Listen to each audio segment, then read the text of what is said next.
దాపురించింది. దూరదృష్టి లేని ప్రణాళికలు, ఇబ్బడి ముబ్బడి అక్రమ నిర్మాణాలపై దృష్టి సారించకపోవడంతో నగరాభివృద్ధి కుంటుపడింది.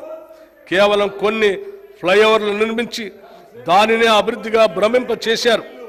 హైదరాబాద్లో భూములు వేలం ద్వారా వేల కోట్లు సమకూరినా వాటి వినియోగం మాత్రం నగరాభివృద్ధి కొరకు జరగలేదు. హైదరాబాద్ చుట్టుపక్కల ఉన్న పెద్ద పరిశ్రమలు మరియు ఐటీ సంస్థలు లక్షల మందికి ఉపాధి కల్పిస్తున్నాయి.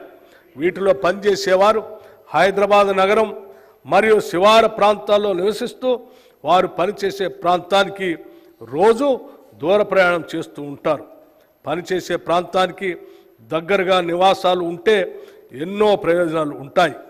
ట్రాఫిక్ రద్దీ తగ్గటం, సమయం ఆదా అవటమే కాకుండా ఆర్థికంగా కూడా ఆదా అవుతుంది. అంతేకాకుండా హైదరాబాద్ చుట్టుపక్కల ప్రాంతాలన్నీ కూడా సెల్ఫ్ సస్టైనింగ్ ప్రాంతాలుగా అభివృద్ధి చెందుతాయి. హైదరాబాద్ ప్రధాన నగరంపై వనరులు, సేవలు, సదుపాయాల కోసం ఒత్తిడి తగ్గుతుంది. శాటిలైట్ టౌన్షిప్ల నిర్మాణం హైదరాబాద్ చుట్టుపక్కల ప్రోత్సహించాలనేదే మా ప్రయత్నం.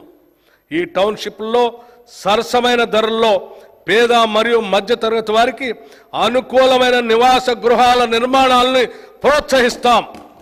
టౌన్షిప్ల్లో అన్ని రకాల సదుపాయాలు అనగా పార్కులు, కమ్యూనిటీ హాళ్ళు, వాణిజ్య ప్రాంతాలు, పాఠశాలలు మొదలైనవి ఉండేటట్లు ప్రణాళిక రూపొందిస్తున్నాం. హైదరాబాద్ నగరం ఎదుర్కొంటున్న తీవ్ర సమస్య ట్రాఫిక్ స్తంభన. ప్రైవేటు వాహనాల వినియోగం తగ్గించి పబ్లిక్ ట్రాన్స్పోర్ట్ వ్యవస్థని పటిష్టపరచడం ద్వారా ఈ సమస్యను అధిగమించడానికి అవకాశం ఉంది.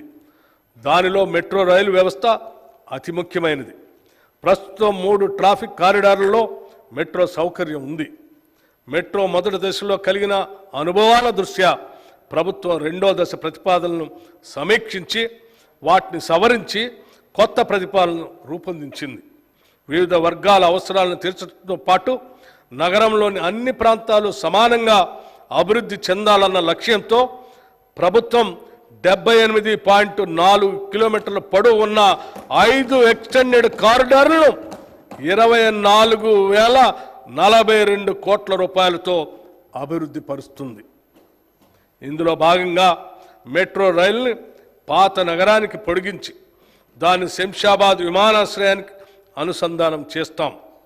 అలాగే ప్రస్తుతం ఉన్న కారిడార్లను నాగోల్ నుండి ఎల్బీ నగర్ వరకు విస్తరిస్తాం. నాగోల్, ఎల్బీ నగర్ మరియు చంద్రాయణగుట్ట స్టేషన్లను ఇంటర్చేంజ్ స్టేషన్లుగా అభివృద్ధి చేస్తాం. మియాపూర్ నుండి పటాన్ చెరువుకు, ఎల్బీ నగర్ నుండి హయత్ నగర్ వరకు మెట్రో రైలు సౌకర్యాన్ని పొడిగించాలని కూడా ప్రణాళిక సిద్ధం చేశాం.